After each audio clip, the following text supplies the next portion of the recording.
Hello বন্ধুরা, good morning. আমি সঙ্গীতা। আমার নতুন আরও একটি ব্লগে তোমাদেরকে অনেক অনেক ওয়েলকাম আর ভালোবাসা।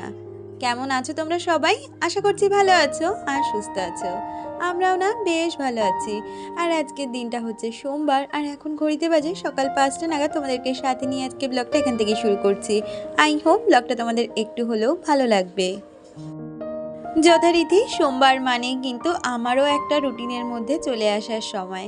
আর ওই যে আজকে দুষ্টু স্কুল যাবে। আজকে জানো তো, তো যদি স্কুল ছুটি দিয়েছে, কী কারণে দিয়েছে সেটা বুঝতে পারলাম না, তবে দুষ্টুর স্কুল রয়েছে। তাই উঠে ও ওদিকে রেডি হচ্ছে আর আমি এদিকে একের পর এক বাসি কাজকর্মগুলো সেরে নিচ্ছি। আর কি জানো তো, আজকের দিনটাতে রয়েছে অনেক কিছু। প্রথম তো আজকে শ্রাবণ মাসের প্রথম সোমবার, আর দ্বিতীয়ত আজকের দিনটা হচ্ছে একাদশী। সে কারণে প্রতিদিনের যে কাজকর্মগুলো থাকে সেখান থেকে আজকের রুটিনটা কিন্তু আমার একদম অন্যরকম। সকালের বাসি কাজগুলো তো আগে সেরেই নেব, তারপরে দুষ্টুকে দিয়ে এসে অন্যান্য কাজগুলো সারবো। আসলে কি বলতো, এইরকম এক আধ দিন না মাঝে মধ্যে সংসারের কাজগুলো থেকে একটু বিরত পেলে আমাদেরও ভালো লাগে। প্রতিটা মানুষেরই কিন্তু একটা নির্দিষ্ট দিন ছুটি থাকার প্রয়োজন। আর দেখবে যে যতই বড় চাকরি করুক বা ব্যবসা বাণিজ্যই করুক না কেন, সবার জীবনে কিন্তু একটা ছুটির দিন থাকে। কিন্তু সংসারটা হচ্ছে আমাদের জীবনে এমন একটা চাকরি যেখানে ছুটি বলতে কিন্তু কোনো নির্দিষ্ট দিন নেই। আর আমরা হয়ে গেছি এমন এক ধরনের কাজের মানুষ, কাজ না থাকলেই বরঞ্চ বিরক্তি লাগে। তবে আজকের দিনটা আমি একটু ছুটির ওপরেই কাটিয়েছি বলতে পারো তোমরা। আর এইদিকে দেখো, কথা বলতে বলতে আমি পুরো উঠোনটাকে সুন্দরভাবে ঝাড় দিয়ে নিচ্ছি। আসলে ছুটি বলতে কি ছুটি কিছু আছে? এই যে কাজ করতে হচ্ছে, তাহলে আর ছুটি কি হলো? এই কাজগুলো তো আমাদের করে নিতেই হবে। আর কি বলতো, সংসারের এই বাসি কাজকর্ম আর আচার বিচারের ওপরেই কিন্তু সংসারের লক্ষ্মীশ্রী সব সময়ের জন্য বজায় থাকে। তাই জন্য চেষ্টা করি এই কাজগুলোকে আগে সেরে নেওয়া, তারপরে সংসারে যে বাকি কাজগুলো থাকে সেগুলো নিজের সুবিধে মতন করে নিতে। আর এইদিকে আমি বাসি কাজ সেরে নিজেও চেঞ্জ করে নিয়েছি, তারপর দুষ্টুকে একটু জল বিস্কুট দিয়ে নিয়েছি। ও খেয়ে ওকে আমি তারপরে গাড়িতে তুলে দিয়ে এসেছি। আর এখন এই সময়টা ওই 7টা নাগাদ বাজে। আজকে দেখলাম তোজোর যেহেতু স্কুল নেই, ও একা একাই উঠে পড়েছে। বাচ্চা কাচ্চাদের ক্ষেত্রে এটাই হয় জানো তো, যেদিন স্কুল পড়া থাকে না তারাই সাত সকালে উঠে পড়ে, আর যেদিন স্কুল পড়া থাকে সেদিন আর ডেকে ডেকেও কাউকে তোলা যায় না। ওইদিকে তোজো উঠে পড়েছে, হাজব্যান্ডও বাথরুমে চলে গেছে। আমি না সকালে এখনও স্নানটা সারিনি। এইদিকে চলে এসেছি বাসি ঘরটা গুছিয়ে নিতে, মানে বাসি বিছানাটাকে আগে তুলে নিচ্ছি, তারপর আমার শ্বশুরমশাইয়ের ঘরটাকেও গুছিয়ে নেব। ওই যে বললাম, আজকে কাজের রুটিনটা একদম অন্যরকমভাবেই সেট করেছি। আসলে তো তোমরা জানোই, সোমবার মানে হাজব্যান্ডের পুজো দেওয়ার দিন।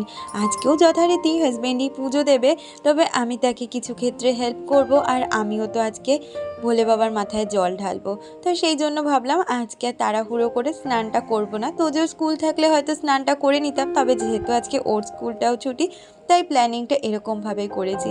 আগে ঘরের সমস্ত কাজ গুছিয়ে নেব। ওই ঘরটা তো গুছিয়ে এসেছি, আর এই দিকের ঘরে আগে বিছানাটা গুছিয়ে নিয়ে জামা কাপড়গুলো গুছিয়ে নিলাম।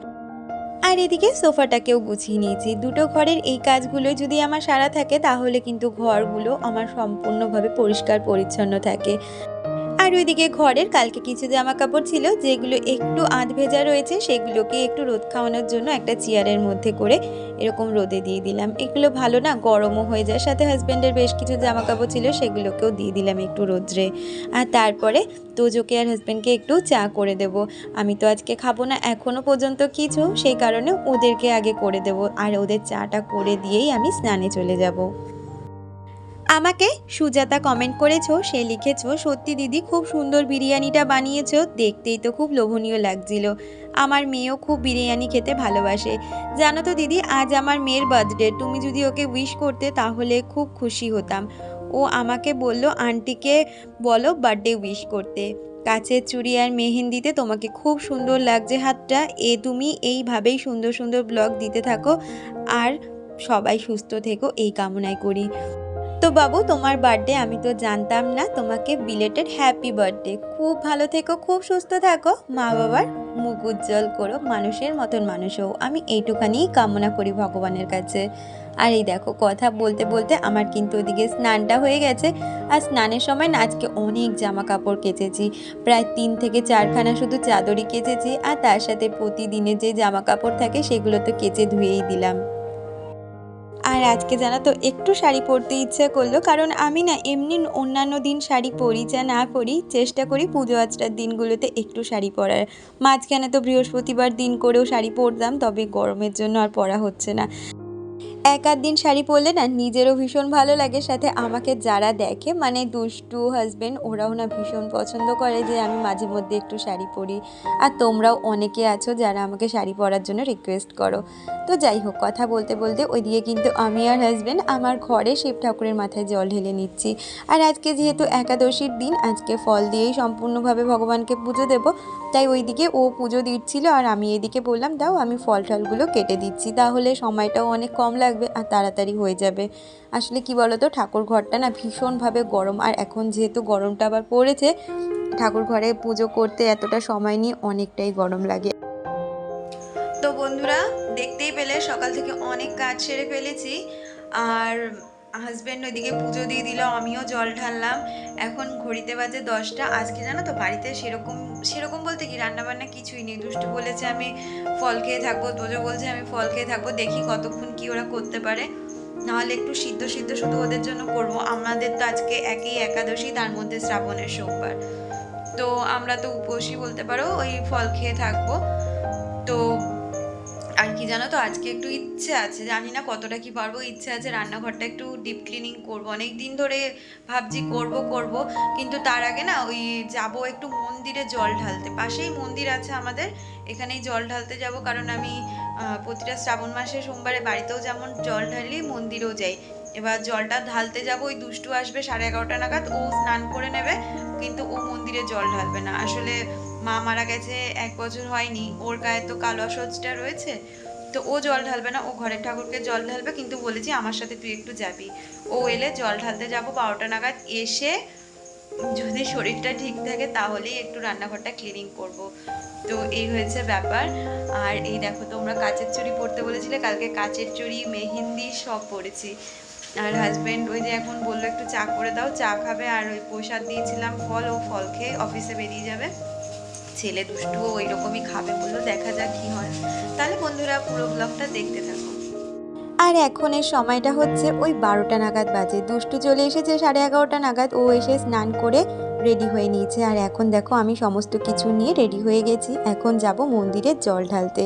তাহলে চলো তোমাদেরকেও নিয়ে যাই, আমাদের পাশেই মন্দিরটা আছে, তো সেখানেই আমি শিবরাত্রিতে বলো বা নীলের উপোসে সবসময় গিয়ে জল ঢালি।